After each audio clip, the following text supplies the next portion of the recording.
मराठी कलाविश्वात आणखी एक मानाचा तुरा रोवलाय।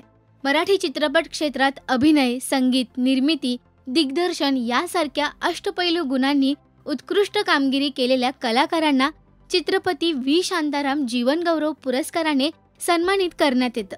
तसंच या क्षेत्रात विशेष उल्लेखनीय काम करणाऱ्या मान्यवरास चित्रपती व्ही शांताराम विशेष योगदान पुरस्काराने सन्मानित करण्यात येतं। 2024 सालचा चित्रपती व्ही शांताराम जीवनगौरव पुरस्कार हा सुप्रसिद्ध दिग्दर्शक अभिनेते महेश मांजरेकर यांना जाहीर करण्यात आलाय। या पुरस्काराअंतर्गत 10 लाख रुपये रोख रक्कम, स्मृतिचिन्ह, मानपत्र आणि चांदीचं पदक त्यांना प्रदान केलं जाईल। याबरोबरच चित्रपती व्ही शांताराम विशेष योगदान पुरस्कार यंदा प्रसिद्ध अभिनेत्री मुक्ता बर्वेला प्रदान करण्यात आलाय।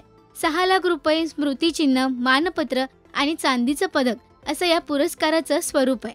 तसंच ज्येष्ठ अभिनेते अनुपम खेर आणि अभिनेत्री काजोलला देखील सन्मानित करण्यात आलंय। अभिनेते महेश मांजरेकर यांनी गेली अनेक वर्ष आपल्या अभिनयातून, दिग्दर्शनातून आणि निर्मितीमधून मराठी चित्रपट सृष्टीत नवनवीन चित्रपट आणलेत।